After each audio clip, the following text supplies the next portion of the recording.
नमस्कार, मैं जितेंद्र चतुर्वेदी।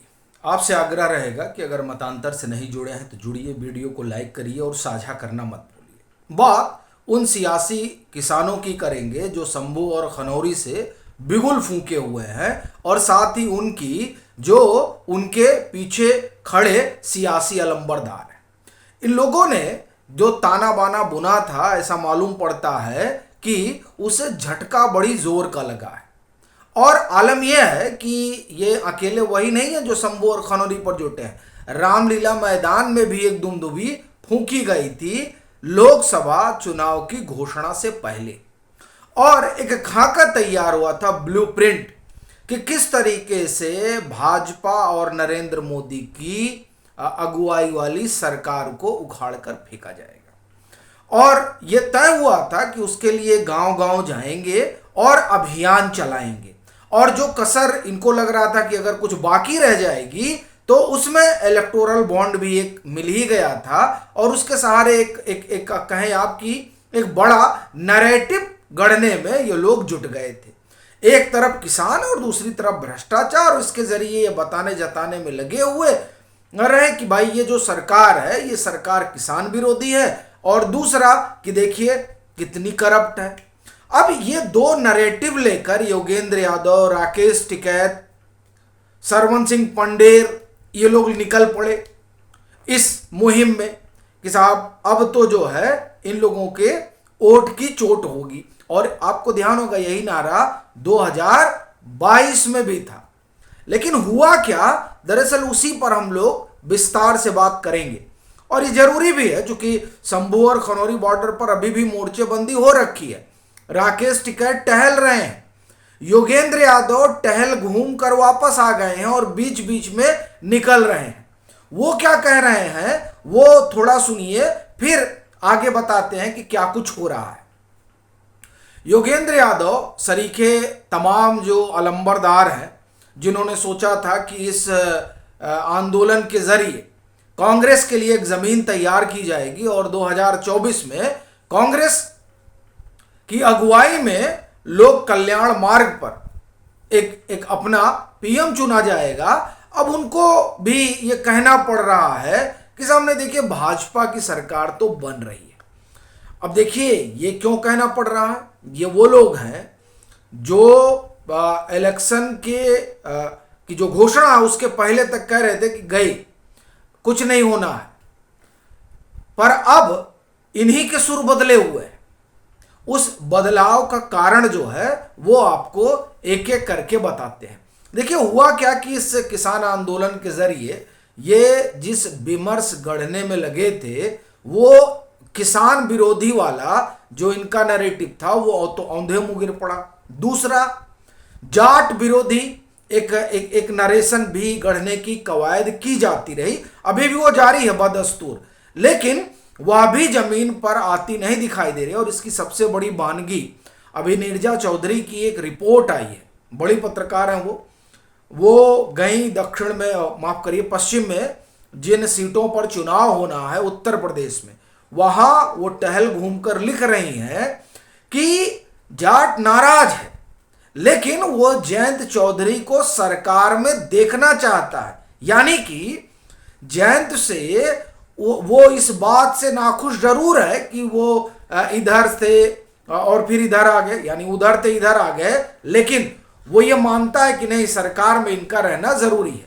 इसका मतलब ये हुआ कि जिस जाट को लेकर ये विमर्श तैयार किया गया कि नहीं इस बार तो वो भाग रहा है, इस रिपोर्ट से ये बात साफ दिखाई दे रही है कि वो कहीं नहीं जा रहा है, वो खड़ा है जयंत चौधरी के पक्ष में। और जयंत चौधरी इस समय है एनडीए में, तो जाहिर सी बात है कि वो वाला मसला तो फुस हो गया। एक बात। दूसरी बात, जो हरियाणा और पंजाब बैटल ग्राउंड बना था इनके खेती किसानी वाले विमर्श का, चूंकि विमर्श इसलिए कह रहा हूं क्योंकि यहां पर राजनीति ज्यादा और खेती किसानी का सरोकार कम रहा। अब देखिए वहां उसमें क्या हो रहा है, पंजाब में भाजपा ने 2 सीटें पाई थी। एबीपी सीओटर का सर्वे बता रहा है कि 2 सीटें गेन कर रही, यानी 2 सीटें वो हासिल कर रही है। जो भाजपा पाई थी वो उसको मिल रही है, एक दूसरा, जो लोग सबसे बड़े सरबराह बने थे किसानों के, यानी आम आदमी पार्टी, वो तो 4 ही 5 में अटक के रह जाएंगे।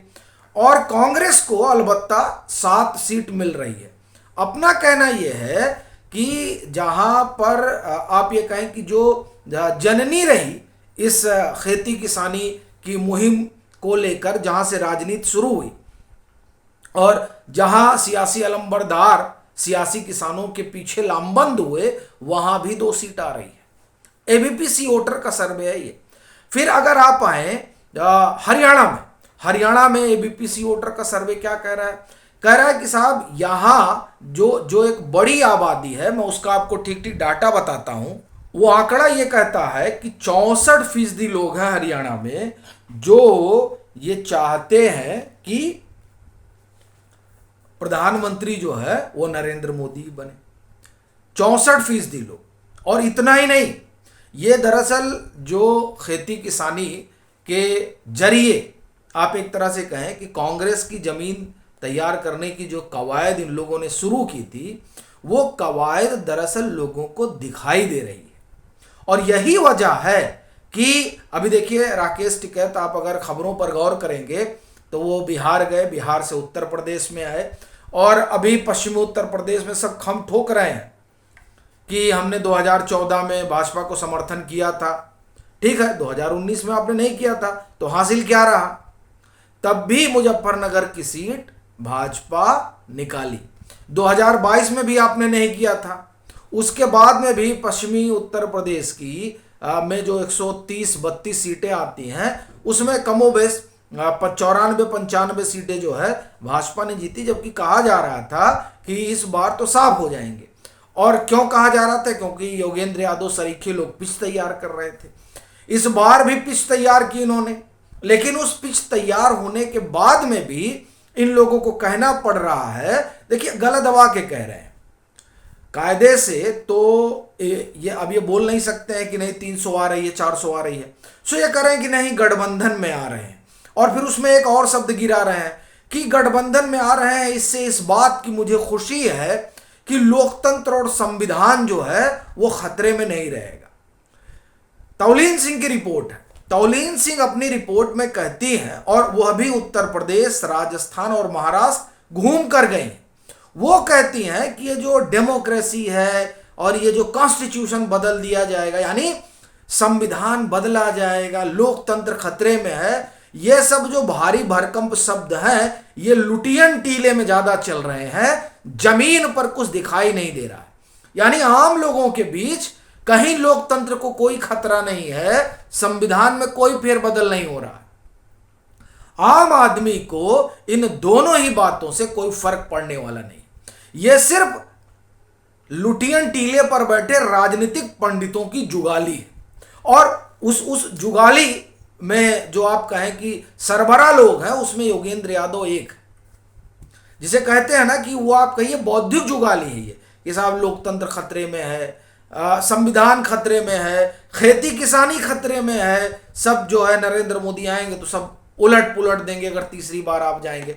दरअसल डर के जरिए वोट बटोरने की कोशिश है। जैसे हिंदुस्तान में एक खास वर्ग जो है उसको डराया गया, किसके जरिए? वो लोग जो खुद को सेकुलर अलंबरदार कहते हैं, और उसको डरा कर वोट उसका लेते हैं। तो दरअसल डर के जरिए वोट हासिल करने की कवायद का ही हिस्सा है कि साहब खेती खतरे में है, ये आएंगे सब अडानी को दे देंगे, सारा खेत आपका बेच देंगे।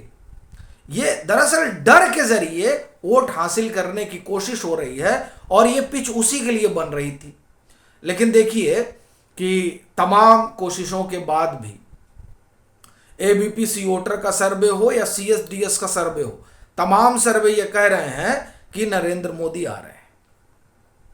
तो ये जो बॉर्डर पर अभी तक चल रहा है उसका हासिल कुछ होता तो दिखाई नहीं दे रहा है।